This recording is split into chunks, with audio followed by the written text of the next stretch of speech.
Narito na naman tayo para sa isang napaka-sweet at nakakakilig na love story nila Kalingap Edu at Ate Viancy. Tulad mo ay aking makilala. Sa magpapatuloy ng kanilang love story, pumunta ulit ang Kalingap team sa bahay nila Viancy upang magpahatid ng mga tulong galing sa mga sponsors. Nagtaka ang Kalingap team kung bakit pagod na pagod si Viancy at parang abalang-abala sila ngayon sa kanilang bahay. Yun pala ay pinaglutuan nila ang Kalingap team dahil alam nilang sila ay darating. Sabi nga ng Kalingap team na gusto talaga nilang pumunta palagi kay Viancy dahil lagi na lang daw silang binubusog at pinapakain doon. Gandang ano po. Ayan. Grabe. Grabe parang sarap niya na. Nag-inasal na sila dito. Alam niyo yung paborito ko yan. Salamat po. Oo, sarap na po ulamin natin Sarap. Ayun dito rin. Sabihin mo kung pwede na. Tinda. Salamat ha. Ano tayo wala makakasya. Oo. Salamat. Lalo na po dun sa sundo niyo po sa akin. Pagpunta po dun sa dental. Ano naman? Wala yan. Basta ikaw.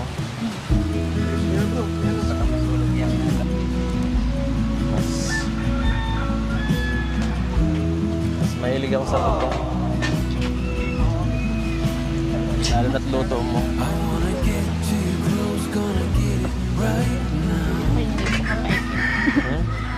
Napakasarap naman talaga ng niluluto ni Viancy, kaya naman takam na ang Kalingap team.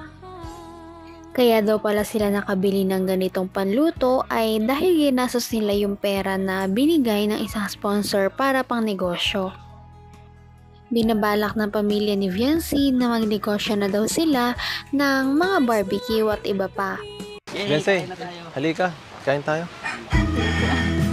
Dito na. Sige na po. Makita ko nakakain ng... Busog na rin pa. Gusto ko kasama ka eh. Hindi ako nakakain ng maayos. Diba? Hanap tayo ng medyo hindi ito. Gusto mo matikman? Sige po. Ako na lang po. Yung Edo. Wow. Parang po makapag-concentrate sa kanila po. Ha? Ito lang to. Sige na po. Isa lang. Yan nga.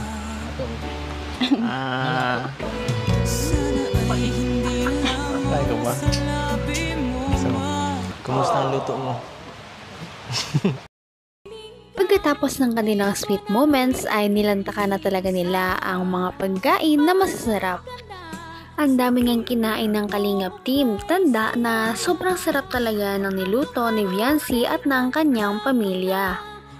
Ang kaninang mesa na punong-puno ng pagkain sa isang iglap ay ubos na talaga ang pagkain.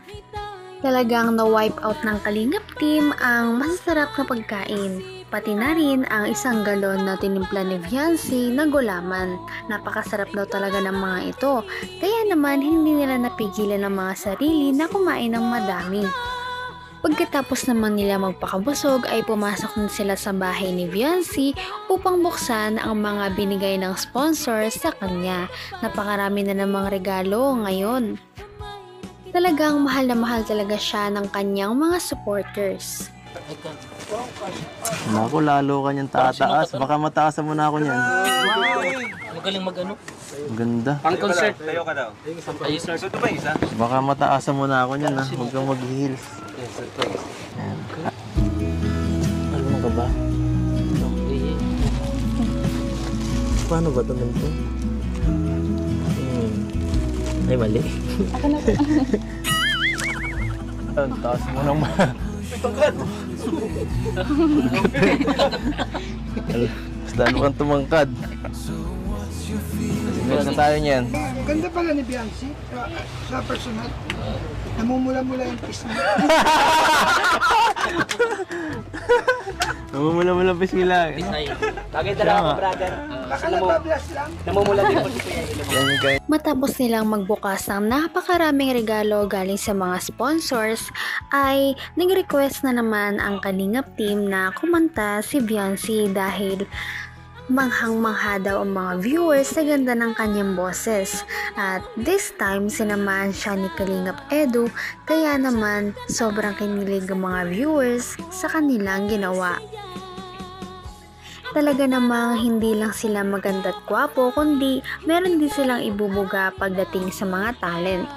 Ibang tingyaw muli ang ating pagmamahalan. Kung mawala ay di masayang naman. Kamali sa'yo, patawad ang pagsabong ko. Tayo nag-ulitin ang Pakitang ikaw lang ang pitik ng puso ko. Hayaan mo ba na maging ganon kalangin ang isa't isa'y may bakit di pagbigyan muli ang ating pagmamahal mo? Hindi ba sayang naman ginawa at kung nagkamali sa'yo patawad ang pagsabog ko. Tayo na rin ang pag-ibig natin, ikaw lang ang ako. Grabe talaga ang kilig ni Viancy noong nagsimula ng kumanta si Kalingap Edu. Ngunit may mas lalala pa pala ito dahil niyaya siyang tumayo ni Kalingap Edu at doon ay nagduet ulit sila ng kanilang theme song. Ako'y iyong mahal at hindi pa nandalian kundi pang mabang buhay. Hindi magtataksil kahit na kailanman dahil ang tibok ng puso natin isa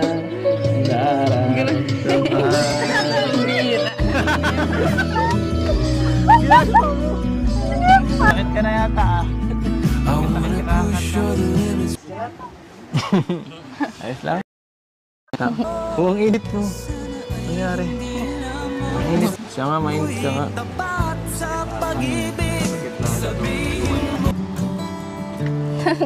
Huwag na po kayo mag-king. May privacy pag mainom. Baka po sa inyo mailaw ito. Pulang-pula na nga si Ate Viancy sa kanyang kilig at halata naman na dahil sa kanilang pagkanta ay parang mas naging close na nga sila sa isa't isa. Mas komportable na rin sila sa kanilang pag-uusap. Pagkatapos din nilang kumanta ay nag-usap muna sila at dito niyaya na ni Kalingap Edu si Viancy na lumabas daw sila paminsan-minsan kapag wala daw silang pasok. Parang niyaya na ni Kalingap Edu si Viancy sa isang date. Labas ulit tayo. Di ba kasaya? Pwede po pag ano ba? Pag walang pasok. Apo. Nung lumabas tayo, nag-enjoy ka. Mukha nga. Gagaling ako pa mag-drive. Hindi man po ako nakaabala po sa inyo. Bakit makakaabala? Gusto ko kasama ka eh. Kahit araw-araw pa. Kahit saan.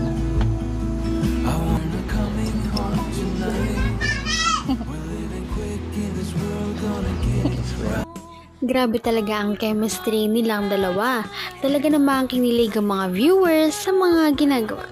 Grabe talaga ang chemistry ng dalawang ito. Kaya naman kilig na kilig ang mga viewers sa panonood. Pagkatapos nilang mag-usap ay pumasok na si Kalingap Rab para naman maibigay sa kanya ang mga tulong na pinansyal galing sa kanya mga sponsors. Sa kabuuan, ito ay nagkakahalaga na naman ng higit sa 10,000. Nagpasalamat talaga ng sobra-sobra si Viancy dahil sabi niya ay sobra-sobra ng mga tulong na ipinaabot sa kanya. Kaya naman sobrang thankful daw talaga ang kanilang pamilya. Pagkatapos naman noon ay nag-open up si Viancy dahil meron daw siyang basher. Dahil dito ay naluha na naman si Viancy sa pagkikwento. Meron? Parang wala man ako nababasa. Ha? Nag-message po sa akin. Nag-message sa'yo. Thank you. Hayaan mo yun? Thank you din po sa kanila kasi ano. Sila din po yung dahilan po ng pagiging matatag ko po.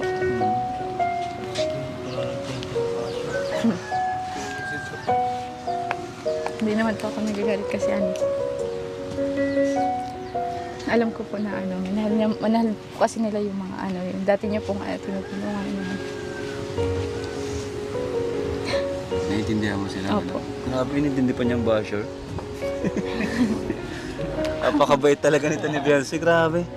Sobrang bait po ni Biancy. Talaga namang napakabait ni Biancy at talagang busilak ang kanyang kalooban. Patuloy natin silang suportahan at mahalin si Biancy, si Kalingap Edu at ang Kalingap team. Yun lamang at maraming salamat sa panonood. Abangan natin kung magkakatuluyan ba talaga si Kalingap Edu at Biancy. Hanggang sa muli. Bye!